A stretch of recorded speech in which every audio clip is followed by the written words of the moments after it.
Ya, pemirsa, dalam peringatan Hari HIV/AIDS tahun ini sejumlah tugas masih menanti untuk segera diselesaikan.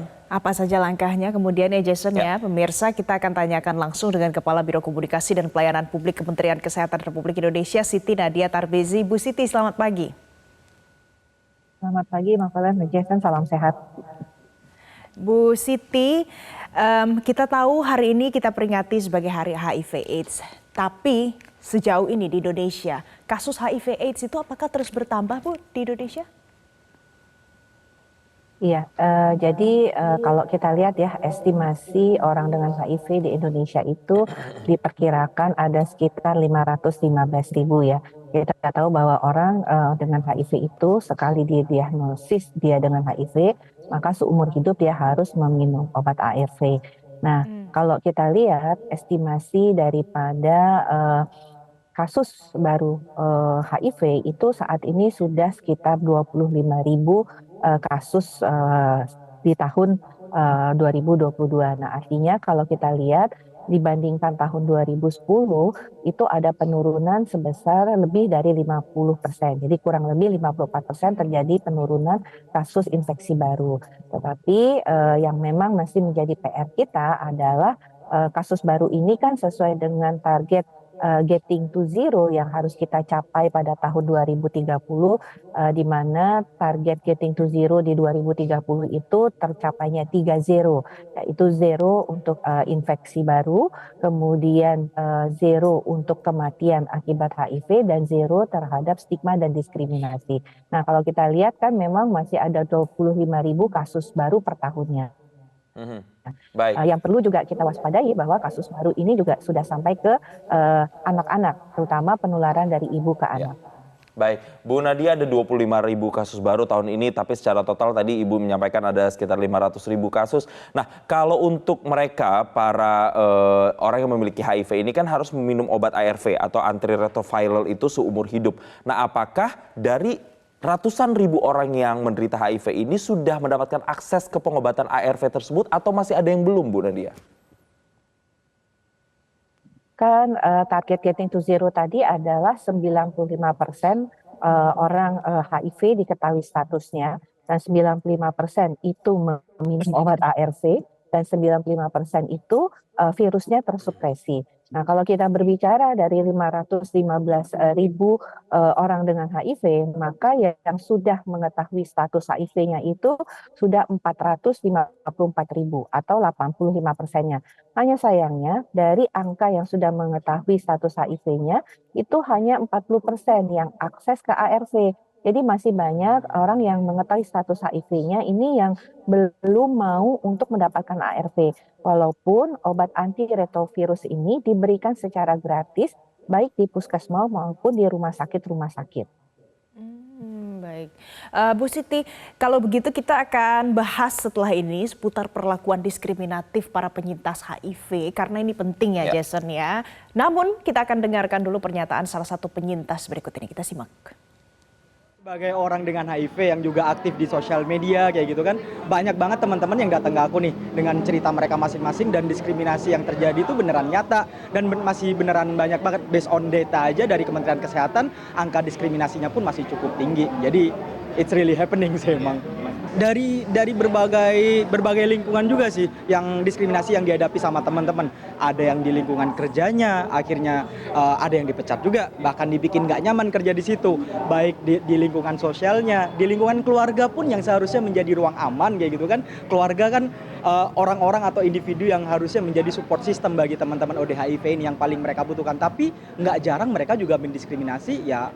Pada akhirnya teman-teman ODHIV ini harus pergi dari lingkungan keluarganya, harus pergi dari rumah, kayak gitu sih Mas. Perlindungannya udah ada, tapi masih menjadi PR kita bersama untuk ditingkatkan lebih lagi, kayak gitu. Masih butuh banyak. Bu Siti, dari cerita Alfas kita bisa dengar ternyata ada yang sampai dipecat karena HIV, karena HIV juga sampai dikucilkan dari keluarganya sendiri, dari saudara-saudaranya. Bu Siti, tapi Kemenkes bagaimana caranya mendidik supaya masyarakat ini lebih paham betul kalau stigma-stigma dan perlakuan seperti itu tidak boleh diberikan pada para penderita?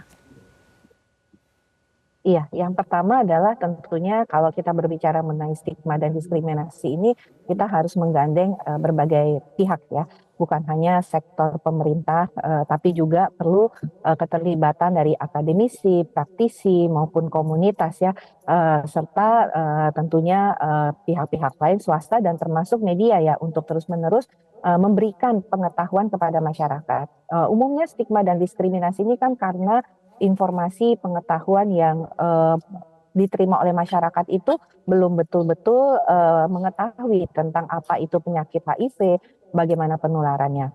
Nah, kita tahu juga bahwa peraturan pemerintah nomor 61 tahun 2014 itu juga sudah mengatur hal-hal terkait bagaimana penanganan terkait HIV, termasuk juga kalau kita lihat bahwa standar pelayanan minimal itu juga sudah kita lakukan sosialisasinya. Nah, tapi kembali lagi bahwa bagaimana peranan komunitas tadi disampaikan ya, bahwa bahkan keluarga sendiri juga kemudian mengusir ya kalau ada anggota keluarganya yang kemudian HIV.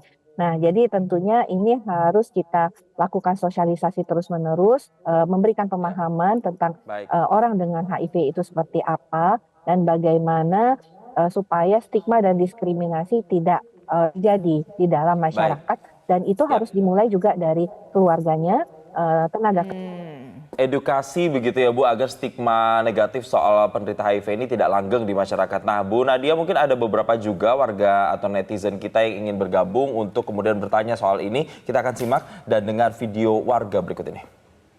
Halo dok, saya Mala dari Tangerang. Saya ingin tanya sebenarnya apa bedanya HIV dan AIDS dan dari mana saja penyebaran HIV/AIDS yang dapat kita ketahui. Terima kasih. Halo dok, saya Nindi dari Jakarta. Mau tanya dok, mengapa kalangan remaja rentan terinfeksi AIDS? Lalu, apakah pasien AIDS itu bisa disembuhkan? Terima kasih dok. Ya, Dokter Nadia langsung saja dijawab. Ada pertanyaan yang pertama, ini apa bedanya HIV dengan AIDS dan bagaimana penularannya sebenarnya? Ya, jadi kalau orang dengan HIV itu adalah orang yang terinfeksi virus HIV. Jadi pada pemeriksaan dengan tes diketahui kita mendeteksi adanya virus HIV. Nah, kalau AIDS itu adalah stadium lanjut daripada HIV, di mana kita tahu akibat daya tahan tubuh yang sangat menurun, muncul penyakit-penyakit lain seperti TBC, penyakit jamur, diare yang tidak berhenti-berhenti, kemudian juga ada penyakit lainnya seperti diare ya. Nah, jadi AIDS itu adalah stadium lanjut daripada HIV. Jadi orang yang dengan AIDS itu adalah orang yang memang sudah sangat turun sel-sel imunitasnya. Nah, Kemudian tadi yang kedua Bu apakah- Siti, ada pertanyaan apakah nanti itu bisa disembuhkan Bu penyakitnya? Ya, sekali orang terdiagnosis HIV, maka virus itu akan ada di dalam tubuhnya, tetapi dia akan tetap bisa berproduktivitas seperti masyarakat lainnya selama dia mendapatkan ARV atau obat antiretrovirus.